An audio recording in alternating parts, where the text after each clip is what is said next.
So to address this topic of awareness, we're neurological driven beings. We are one with all that's around us by virtue of our neurology. We are beings that have a network of communication that calibrates what's going on in our world.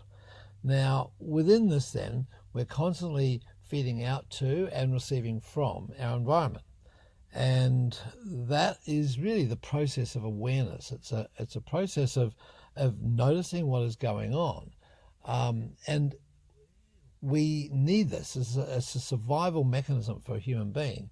And if we cut it down, if we slow it, if we get ignorant, if we lack knowledge, or we are unaware of our environment, we're unaware of what's going on around us, we're uneducated, then we are in a downward spiral. We're devolving, and that's a dying state. Whereas awareness is the opposite. Awareness is growing. It is evolving. It is looking at possibilities and developing oneself. So the more aware, the more responsible we can be. And in responsible, I mean we are able to respond to the environment around us and respond in a way that's appropriate for that environment.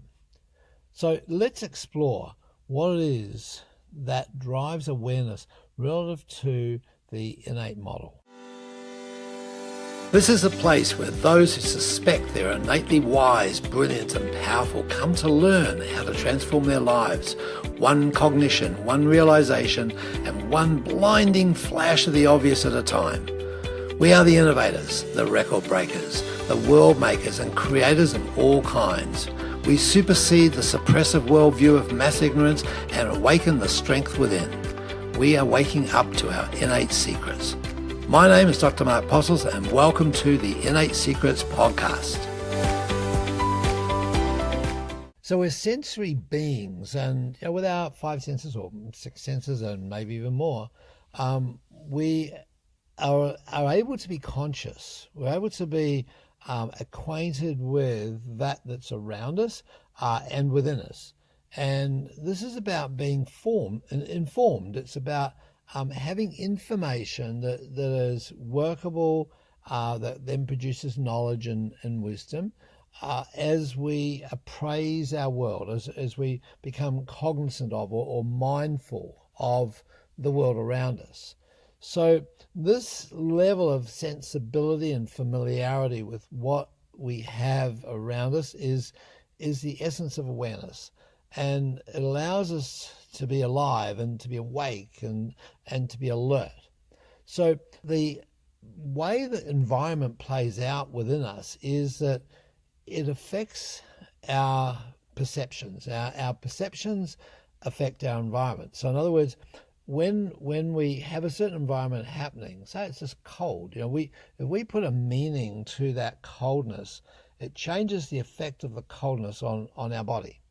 And that's just to use one particular input. And the same could go for a certain word or a certain tone that someone else is using. It comes to us, and then we process that through our perception. And if we have preconceptions about that particular bit of input, it changes the nature of that input. It changes it maybe from a negative to a positive, or from a negative to an even more negative. It could be a neutral to a negative. It could be a neutral to a positive. So in other words, an environmental input that comes in, when it meets us and our stuff in our brain, the way we see the world, the perception we have of the world, then it gets filtered in a way that it has a certain meaning. And the perception then is the decision point around meaning. The environment is the environment. The environment just is what it is. And the environment drives, by virtue of this perception thing, our genetic expression. So that when our environment has an interpretation, it goes into a vibration or resonance within our body, and that becomes an influence on our genetic expression. It calls out certain genes to function, and so there's an interplay there that goes very, very deep. It can stir up old memories, old emotions, old physical situations and conditions that maybe even have been passed down through our lineage, and cause them to play to the surface. And I'm sure you've heard of people who have been or known people who have had a shock or a loss or something that's been significantly negative, and in a very short period of time after that they develop a disease or an illness or debility that just seems to come out of nowhere. Well, there's an interplay there between their perception and the particular shock and the way that they've interpreted it, and the genetic expression that results from that. So then awareness therefore makes a difference. Awareness is what allows us to live our life in a productive, joy-filled way in which we can grow and develop and ascend and evolve as an individual. So from the innate moral viewpoint, the processing of our outside stimulus and the awareness of that is in many forms within each of the quadrants. And so I'll just go through a couple of examples maybe in all the quadrants to show how that works, and say there's examples everywhere. Today I went out to Jackie and I went out to a local show with the various organisations who protect and support the society. So the police and the fire and the ambulance and the rescue people and the lifesavers and so forth. So it was just a local park, and we took our grandson along. So this 3.5-year-old was a great example of the that propensity for a human being to be aware. And Noah was all Google-eyed. I mean, it was just like, wow, this is amazing. All this equipment, these things that he could find out more about. And so their enter is the quadrant one part. The quadrant one part is having that big picture, that wide vista. And I saw him getting out of the car, and there was a helicopter in the middle of the field, and there was they had a big water tank there, and the helicopter was later to pick up water and then drop it as a firefighting exercise. He noticed the other tents and the various characters. Some of them were dressed up with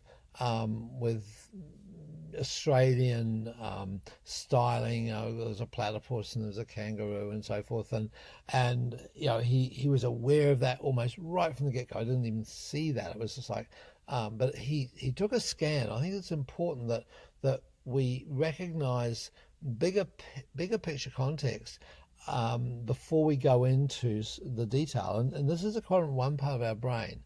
It looks at this big picture, looks at a big idea. Why are we going here? What are we doing here? What's this all about? And he was firing questions like that before we even got there. So he wanted to get a context of this particular couple of hours that we spent walking around and seeing these exhibits. So he wanted to know why people were doing that and what it was all about, and what he was, what he could expect. Now, this also can close down our perception. Expectations can be a negative to our awareness. So there's a play that goes on between these two, which that's really the quadrant two part.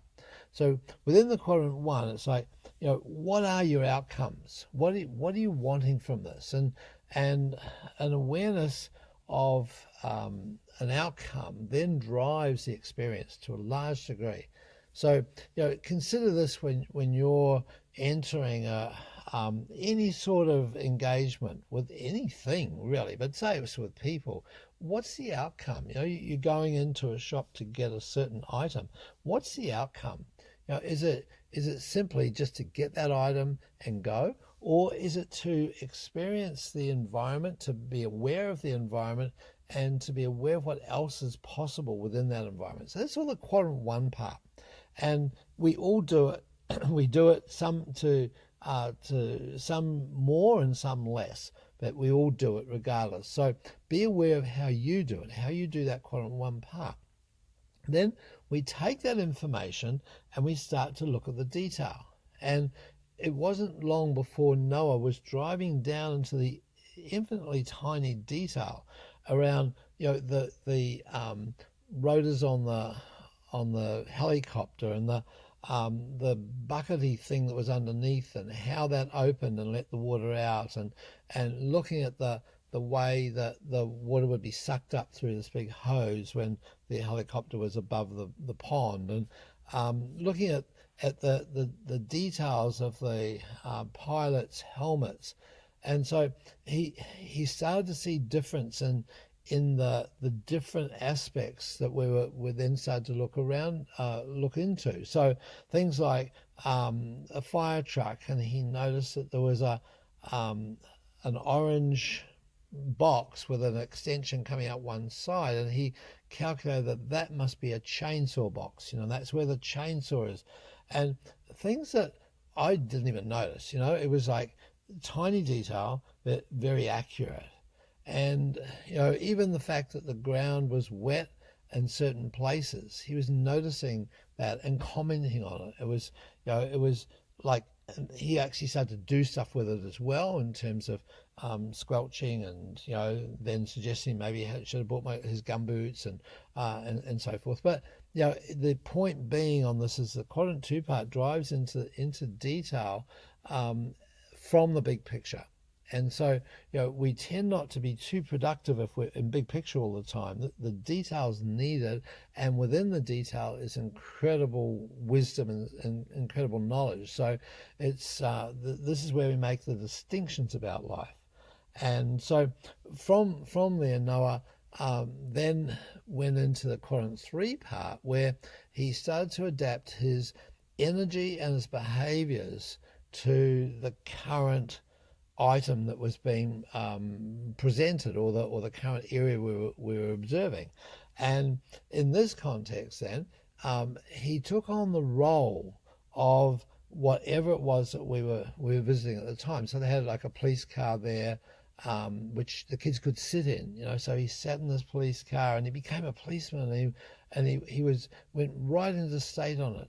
And then he got out of that, and there was a whole line of kids who wanted to get in. So this is a fairly fast-moving event relative to that. So, then there was a jet ski, and he got to go on the jet ski, and there were two jet skis on the back of a trailer, but they were police jet skis, and they had coloured lights on them and stuff, and so he was a police on the ocean. And then they had the fire truck there, and so he was able to get in the cab of the fire truck and put a helmet on, and he became the firefighter.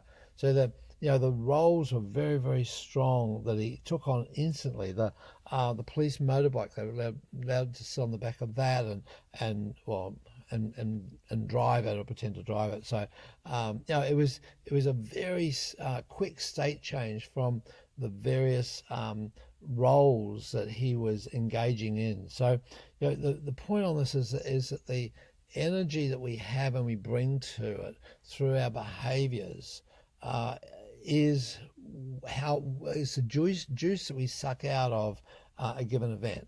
So being able to go into a given circumstance and take on that role, when you're with someone, talking to someone, or talking with someone, being totally with them.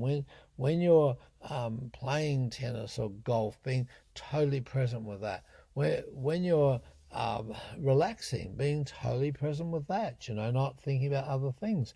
When you're in a mental mode, being present there. So having the ability to create state that's appropriate to the environment that you're in. And that allows then a high level of engagement, a high level of present time consciousness. And so the fourth area, which is quadrant 4, then is about action. And action comes with it application. So how do we apply ourselves to this environment that we're in? How do we take action towards it and with it, not reaction from it, but go towards it? And how do we reinvent ourselves?